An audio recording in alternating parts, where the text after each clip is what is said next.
임대 매장 형태로 독립적으로 운영되는 소상공인 가게들이 있잖아요. 예를 들면 미용실, 약국, 안경점 같은 곳. 이런 곳에서는 사용이 가능하다는 거죠. 안녕하세요. 정부의 민생회복 소비 쿠폰 세부 계획.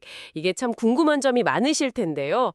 워낙 다양하고 개인별로 조금씩 다르다 보니까 헷갈리기 쉬운 것 같아요. 오늘 저희가 가장 중요한 핵심 정보, 또 놓치기 쉬운 부분들, 네, 그런 것들을 좀 명확하게 짚어드리려고 합니다. 특히 신청 자격 기준일, 대리 신청 방법, 또 어디서 쓸 수 있는지 없는지 이런 꼭 필요한 정보들 위주로 한번 살펴보겠습니다. 네, 맞아요. 특히 그 기준일 있잖아요. 2025년 6월 18일. 이 날짜 이후에 변동 사항이 생겼을 때, 예를 들면 아기가 태어났다거나, 혹은 안타깝게 돌아가신 분이 계시거나, 아니면 이사를 간 경우, 이럴 때 어떻게 처리되는지 많이들 궁금해 하시더라고요. 또 군인이나 요양시설 계신 분들, 그리고 미성년자, 이런 좀 특수한 상황에 있는 분들을 위한 지침도 꽤 상세하게 나왔어요. 그렇군요. 이런 세부 지침들을 보면 좀 더 명확해지겠네요. 그리고 혹시 오늘 들어보시고도 더 궁금한 점 있으시면요. 7월 18일 금요일부터 민생회복 소비 쿠폰 전담 콜센터가 운영된대요. 번호가 1670-2525. 네, 1670-2525. 여기로 문의하시면 좋겠네요. 자, 그럼 진짜 본격적으로 한번 들어가 볼까요? 역시 가장 중요한 건 기준일이겠죠? 2025년 6월 18일. 이 날짜가 모든 것의 시작점이라고 봐야겠네요. 네, 그렇습니다. 이 날짜를 기준으로 자격 여부가 결정되니까요.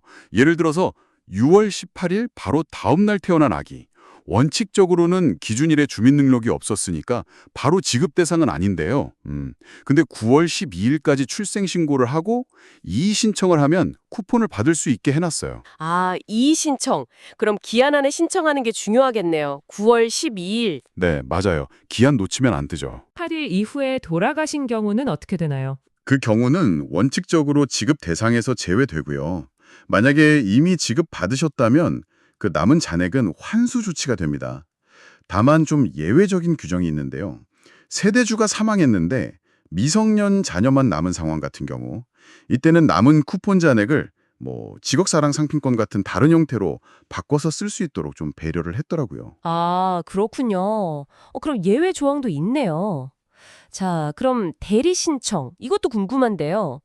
성인, 그러니까 2006년 12월 31일 이전에 태어난 분들은 직접 신청이 원칙이지만 이게 어려울 수도 있잖아요. 누가 대신해 줄 수 있는 거죠? 네, 이게 좀 알아두셔야 하는데요. 법정 대리인 가능하고요. 또 주민등록상 같은 세대에 사는 세대원, 그리고 꼭 같이 안 살아도 배우자나 직계 좀비속, 그러니까 부모님, 자녀, 손자녀 이런 분들이 대리 신청을 할 수 있습니다. 근데 이때 진짜 중요한 게 서류예요. 서류. 그렇죠. 네, 대리인 신분증, 위임장, 그리고 관계를 증명하는 서류. 이건 기본이고요. 만약에 주소지가 다른 배우자나 직계 좀비속이 신청한다, 그러면 지급 대상자 본인 신분증 사본도 추가로 필요해요. 사본도. 네. 그러니까 서류 미비로 헛걸음하지 않으려면 미리 꼼꼼하게 확인하시는 게 정말 중요합니다. 이게 좀 번거로워 보여도 부정수급을 막으려는 그런 장치겠죠. 네, 그렇겠네요. 군인이나 요양시설 거주자 같은 특수한 경우도 좀 더 구체적으로 설명해 주실 수 있나요? 네. 군 장병의 경우는 나라사랑 카드로 받으면 PX, 그 군마트에서도 쓸 수 있게 편의를 높였고요. 우편으로 신청하면 상품권이 부대로 직접 배송됩니다. 그리고 대리 신청할 때 위임장 원본 대신에 사진 파일로도 제출이 가능하게 좀 편의를 봐줬어요. 사진으로도 편리하네요. 네. 그리고 요양시설에 계신 분들은 형제자매까지 대리 신청 범위를 넓혔고요. 거동이 불편하시면 공무원이 직접 방문해서 신청을 받는 찾아가는 신청 서비스도 이용할 수 있습니다. 찾아가는 신청. 정말 필요한 분들께는 도움이 되겠네요. 아무래도 최대한 많은 분들이 혜택을 받을 수 있도록 접근성을 높이려는 노력으로 보입니다. 그리고 취약계층 지원 부분도 좀 다른데요. 기초생활수급자는 1인당 40만 원, 차상위 계층하고 한부모 가족은 30만 원이 지급됩니다. 여기서 좀 흥미로운 점은 기준일인 6월 18일에는 자격이 안 됐더라도 그 이후에 자격이 변동된 경우예요. 예를 들어 7월에 기초수급자가 되셨다? 그러면 9월 12일까지 이의 신청을 하면 소급해서 지원받을 수 있다는 겁니다. 아, 소급 적용이 되는군요. 시점 때문에 억울한 경우가 없도록 한 거네요. 네, 그렇죠. 그리고 미성년자는 원칙적으로는 세대주가 신청하지만 이것도 예외가 있어요. 어떤 경우죠? 뭐 세대주가 없거나 아니면 해외에 오래 나가 계시거나 이런 불가피한 상황에서는 미성년자 본인이 직접 신청할 수도 있습니다. 보호시설 아동의 경우도 시설장님이 대리 신청하시거나 아니면 본인이 직접 신청 가능하고요. 네, 알겠습니다. 자, 이제 진짜 제일 궁금해하실 부분 바로 사용처인데요. 다들 아시는 것처럼 대형마트, 백화점, SSM 이런 데는 안 되죠. 네, 그건 맞아요.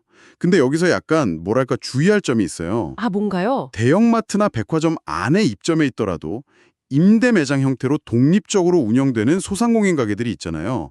예를 들면 미용실, 약국, 안경점 같은 곳. 이런 곳에서는 사용이 가능하다는 거죠. 오, 정말요? 마트 안에 있어도? 아하, 그러니까 결국 소상공인 지원이라는 목적에 맞게 설계된 거군요. 그렇죠. 그게 핵심입니다. 그러면 배달 앱으로 시켜 먹거나 식당 키오스크로 주문하는 건요. 이것도 많이들 헷갈려 하시던데. 배달 앱으로 미리 결제하는 거. 이건 원칙적으로 안 됩니다. 아, 안 되는구나. 네. 근데 배달 오신 기사님께 직접 만나서 카드 단말기로 결제한다? 그건 가능해요. 현장 결제는 된다. 네. 키오스크나 테이블 오더 시스템은 이게 결제 대행사를 통하는 경우가 많아서 사용이 제한될 수 있어요. 그래서 가능하면 직원분께 직접 결제하는 게 제일 확실합니다. 아, 그리고 택시. 개인 택시랑 연매출 30억 이하인 법인 택시에서 사용 가능하고요. 버스나 지하철 같은 대중교통은 이용이 안 됩니다. 와, 진짜 알아야 할 게 많네요. 듣다 보니 이사하는 경우도 좀 신경 써야 할 것 같은데요. 6월 18일 이후에요? 네, 맞아요. 이것도 중요한 부분인데요. 만약에 신용카드나 체크카드로 쿠폰을 받으셨다면 이사하신 후에 온라인이나 오프라인으로 사용지역 변경 신청을 할 수 있어요. 아, 카드는 변경이 되는군요. 네. 근데 지역사랑 상품권이나 선불카드 형태로 받았다면 이건 사용지역 변경이 안 돼요. 아, 그럼 이사 계획 있으면 무조건 카드네요. 그렇죠. 이사 계획이 있다면 카드 형태로 신청하는 게 훨씬 유리합니다. 특히 농어촌 같은 인구 감소 지역으로 이사하시는 경우에는 추가 지원금도 있어요. 비수도권은 2만 원, 농어촌 지역은 5만 원. 오, 추가 지원까지? 이건 약간 인구 유입 정책 같은 느낌도 있네요. 네, 그런 측면도 있다고 볼 수 있겠죠. 오늘 정말 세세한 부분까지 다 짚어주셨어요.